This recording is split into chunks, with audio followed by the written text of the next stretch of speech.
Hello beautiful humans, my name is Kayla Collier and welcome to my YouTube channel where I spread love and positivity by showing you the journey through my life.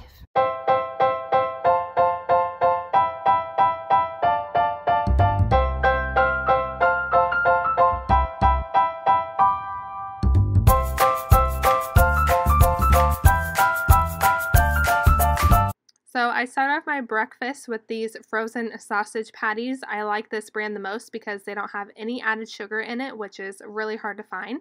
And right here I am just cutting up some sweet potatoes and throwing them in my air fryer.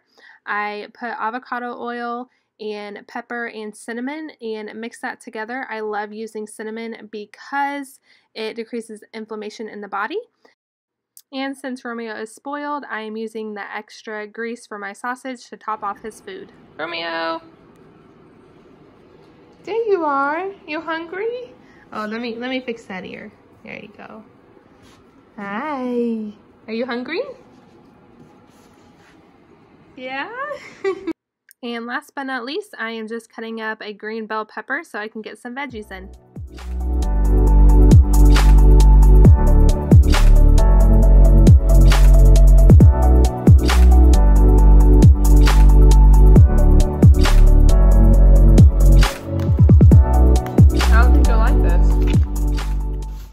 Try it? Okay.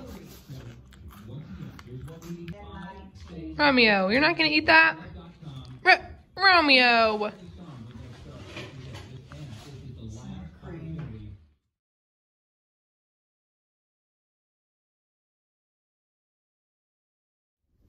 Okay, and welcome back to my YouTube channel. So today I wanted to film a video all about what I eat in a day with PCOS, and this has been very strong on my heart because if you have ever had a diagnosis of PCOS or think that you have PCOS just by some signs and symptoms that you've been experiencing, when you go online and try to figure this all out for yourself, it's kind of overwhelming because some sites tell you like try keto, some sites tell you to cut down on calories and try to lose weight, and even some OBGYNs tell you to go low carb so that you can lose weight.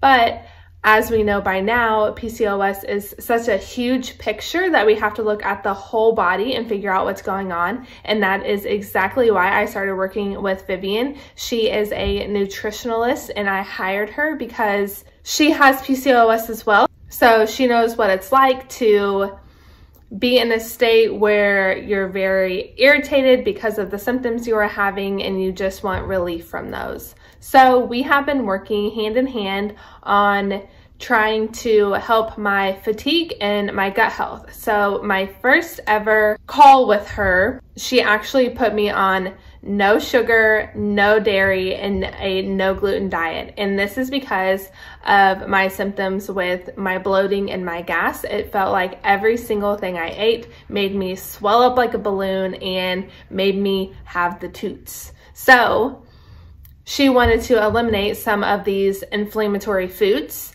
so that maybe we can weed out what was going on. And another thing that she had me do right off the bat was have a stool sample test to see what we can find out with that. So about a week ago, she got this stool sample results back. I did have some overgrowth of some bacteria, so that I will be put on some medications for that just to try to help my gut heal. And so we're going to be continuing with the no gluten, no dairy, and no sugar for the 4 months duration that I am working with her. So far, I have been all three of these things for about a month now, and the struggle was real. I'm not even joking. Like, it was so very hard to figure out what to eat because your foods are very limited. If you start looking at the ingredients on the back of every single little thing that you eat, your mind will be blown, I'm telling you, because stuff that I didn't think had dairy had some dairy product in it, and then a lot of foods that I didn't think had sugar sprinkled in there somewhere in the ingredients, and it was just very overwhelming. And so I actually started looking up paleo recipes on Pinterest, and that was a huge lifesaver. So looking at paleo Pinterest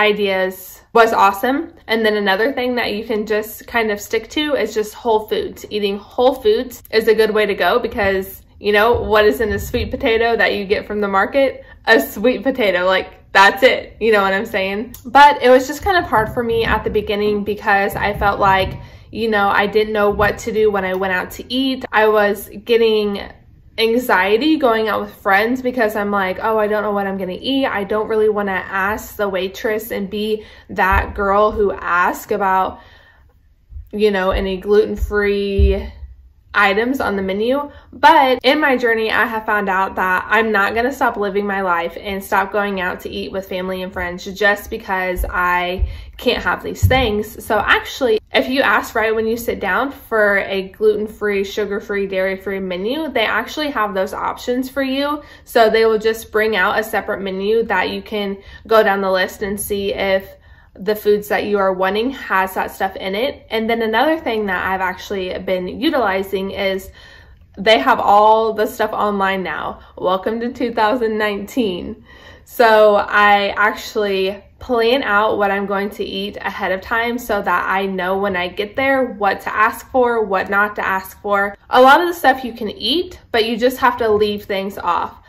So I will give you an example. Like at Red Lobster, I just went out with the grandparents after church one Sunday, and I really love their, I think it's like a maple glazed chicken type thing. And all you have to do is ask for no maple glaze because pretty sure that has sugar in it with the glaze part. So I just had a chicken breast, a baked potato with nothing on it, no sour cream, no butter, no anything.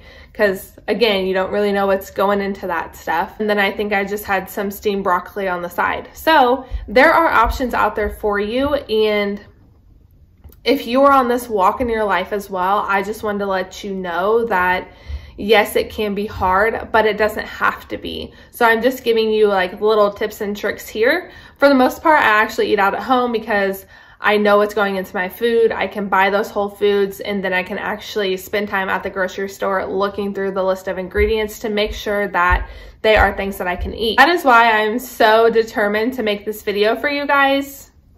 Hi. What I eat in a day with PCOS, because I know just how hard it can be. So throughout the day, you will see little recipes that I make that you can incorporate in your daily life as well. Another thing that I actually am doing now that my fatigue has gotten better is I'm eating 3 big meals instead of a breakfast, snack, lunch, snack, dinner, snack. This is because a lot of women with PCOS actually have insulin resistance or insulin intolerance of some kind. So to stabilize those blood sugars, it's actually good for you to eat a hefty meal at breakfast. Wait those 4 to 5 hours in between for your blood sugars to stabilize and go back to what they need to be at, and then eat your big lunch. And then I say big lunch so that it keeps you fuller for longer so you don't get hungry, because that's the mistake I was making. I wasn't actually eating enough breakfast. I was just eating, you know, a couple eggs and a banana, and that wouldn't sustain me until my lunchtime meal. And so when I mean those bigger meals, I'm just meaning a meal that has carbs, fats, and protein in it, so it lasts you the whole time. And another reason why I'm eating a big breakfast, lunch, and dinner is so that it'll give my body time to digest all of my food. So waiting that 4 to 5 hours is giving my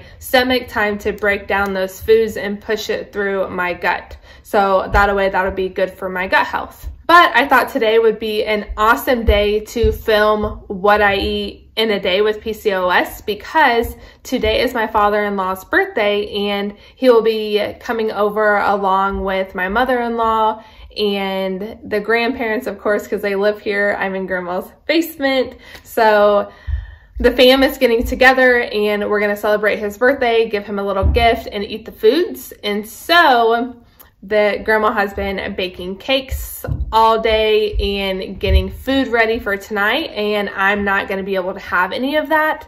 So I wanted to show you other options to eat and just to enjoy the time that you have without feeling restricted from foods. Because I know when I first started this journey, I felt alone and I felt that I couldn't have anything that I wanted, especially sweets like ice cream and cookies and all of that I had to stay away from. I actually just made a gluten-free, dairy-free, and sugar-free cookies. Cookies. And I will share that recipe with you tonight because I will probably be having a couple of those, because while everybody's eating cake, I will have the cookies that I made. So that was perfect timing. And as far as the ice cream goes, I actually found a recipe with, I think, cocoa, bananas, and almond milk. And you just mix that on up and then you throw it in the freezer and then you can have that as ice cream. Another thing I actually like substituting for ice cream are like protein smoothies, because the smoothies have that like icy consistency that makes you feel like you're drinking a shake. Like, you know, makes you feel like you're drinking an ice cream shake without actually having the sugar of an ice cream shake. So Smoothie King has become my favorite. If you follow me on Instagram, you will see that part of my life. And I always say some people love Starbucks, and I actually am obsessed with Smoothie King. And talking about the coffee actually leads me to talk about caffeine. I'm actually not having caffeine anymore. I have for sure cut it out because it was making my stomach do weird things and it was making me have to run to the bathroom and it was causing me to crash later on. So for my energy levels and my gut health, it was good just to cut it out. It was very much a process, but you can actually do it. And it's so crazy how much better I feel without it. It only took a few days for me to adjust and get used to it. But after I knew that I could go without it, it was a game changer. I was having energy all throughout the day. I wasn't having to run to the bathroom immediately after I drank that. And it's just an overall good change. And it was saving me some change in my pockets. So all those things are good. So like I said before, if you are in the same boat as me and you're cutting out stuff and you feel like you're being restricted, it doesn't have to be that way. You just have to make that shift in your mind, and you just have to think of it as a lifestyle change. Like, your body doesn't like those things, and let's not feed it those bad things, because if you do, then one, you're not going to feel so great. Two, your body's not going to be able to do what it's supposed to do because your gut's probably inflamed, and then your body's focusing on trying to digest the stuff that you have ate that your body doesn't like, and it's just crazy. And also, I found out there's actually a long history of colon cancer in my family. So starting this young and starting to get to know my body at a young age, I am hoping and praying that that will save me from colon cancer in the long run. So all in all, I have been talking about how hard this was and how hard of an adjustment it was to make this lifestyle change.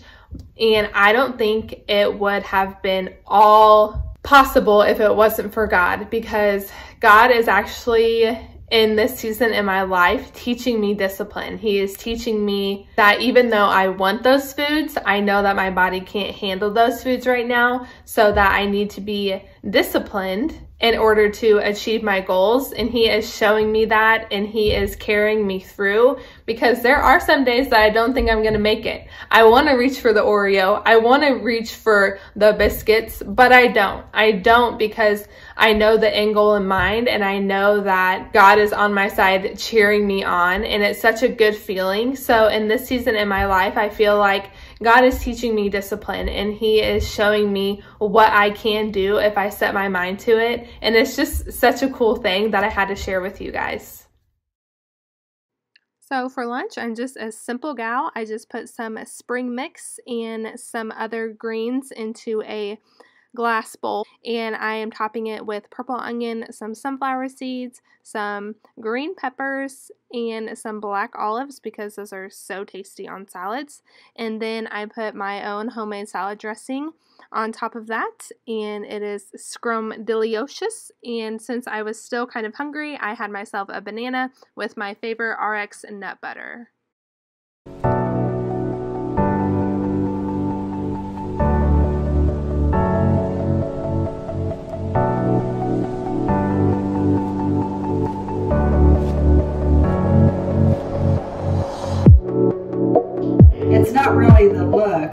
Sometimes it's the smell just might get you.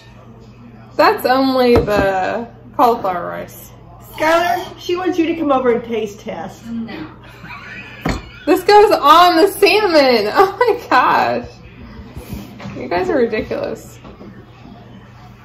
She did make some cookies last night with no flour and no sugar. Hey, the banana cookies look good that you I posted. know. She wants me to make those for her tomorrow.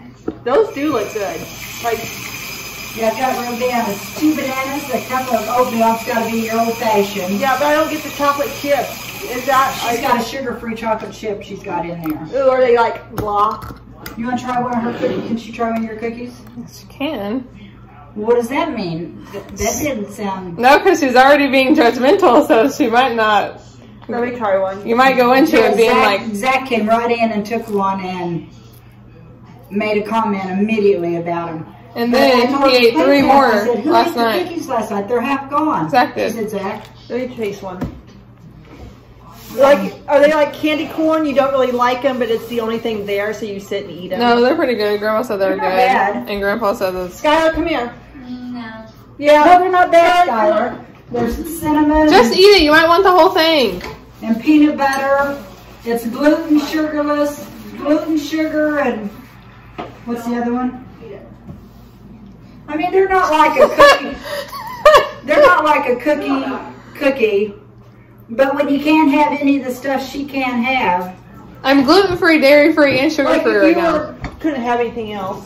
Sugar, dairy, and gluten. So They're that's not- flour. It doesn't taste bad. It's the big ball.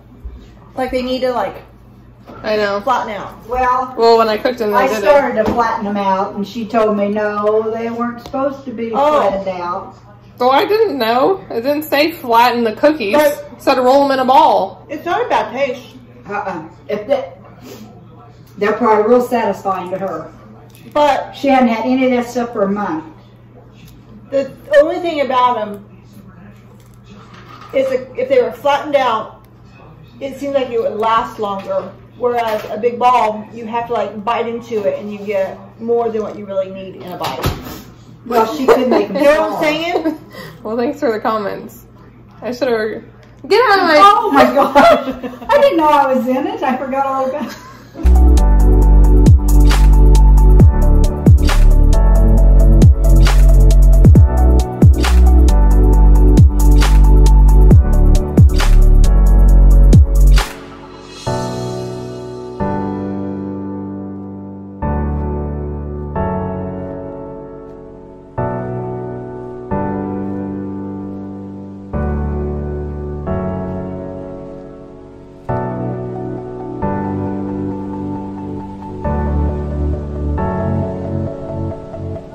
Hope that you like this video. Let me know if you're interested in me doing more videos like this and sharing more recipes with you guys, because I am all about it, especially if it helps 1 or even 2 people. That would be awesome. So don't forget, if you love this video, please give it a thumbs up, and don't forget to click that subscribe button so you never miss a video with moi.